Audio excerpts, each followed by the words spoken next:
जो संपन्न दलित है उसको आरक्षण वापस लौटा देना चाहिए। लेकिन आरक्षण के बारे में चिराग पासवान जी को थोड़ी सी भी जानकारी नहीं है। उनके पिताजी ने कई बार ये बात कही कि बीजेपी आरक्षण को समाप्त करना चाहती है, दंगाई पार्टी है। मोदी जी हैं तो आरक्षण पर खतरा है, मोदी जी हैं तो लोकतंत्र और संविधान पर खतरा है। और देखिए, इस पे ज़्यादा हमको टिप्पा टिप्पणी नहीं करना है। चिराग पासवान जी तो खुद ही कहते थे कि भाई जो संपन्न दलित है उसको आरक्षण वापस लौटा देना चाहिए।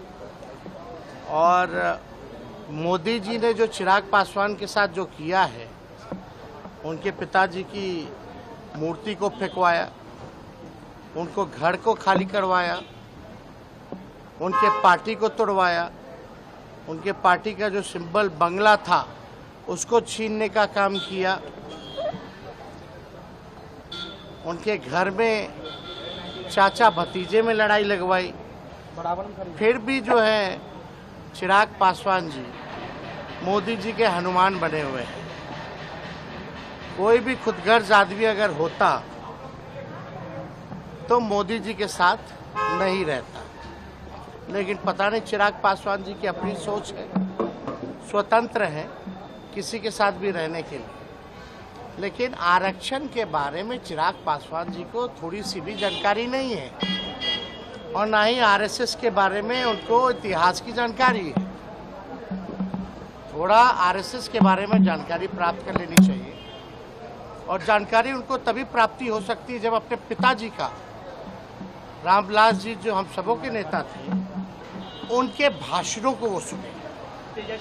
उनका भाषण जो है रामविलास पासवान जी का, चिराग पासवान जी पहले सुने, समझें। उनके पिताजी ने कई बार ये बात कही कि बीजेपी आरक्षण को समाप्त करना चाहती है, दंगाई पार्टी है। इसके कारण उन्होंने केंद्रीय मंत्रिमंडल से इस्तीफा भी दिया था। तो ये सब लोग जानते हैं। लेकिन चिराग पासवान जी बेचारे नादान हैं, है ना। वो इधर उधर कोई भटका देता तो भटक जाते हैं। थोड़ी जानकारी ले करके बात करनी चाहिए। बीजेपी के मोदी जी हैं तो आरक्षण पर खतरा है, मोदी जी हैं तो लोकतंत्र और संविधान पर खतरा है। ये यथार्थ है, सच्चाई। कान बंद कर करके नहीं रहना चाहिए, आंख बंद करके नहीं रहना चाहिए। आंख खोल के, कान खोल करके देखना चाहिए कि भाजपा के नेता, सांसद, कैंडिडेट बार बार इस बात को कह रहे हैं 400 पार लाओ और हम संविधान को बदलेंगे। लेकिन विजय चौधरी कह रहे हैं कि जो रामकृपाल यादव हैं वो ऐसे उम्मीदवार है कि लोगों को चिंता खून से हो रही है। विजय चौधरी, अरे कौन किसके बारे में क्या कहता है, हम सबके लट्ठे का लिए। बीजेपी के आप जनता ना मालिक है, मालिक तय करेगी। बीजेपी के सभा में आप कार्यकर्ताओं भी आपस में लड़ रहे हैं, तो सम्राट जी नाराज, सम्राट चौधरी को मंच छोड़ के भागना पड़ रहा है। चलिए, कोई नहीं।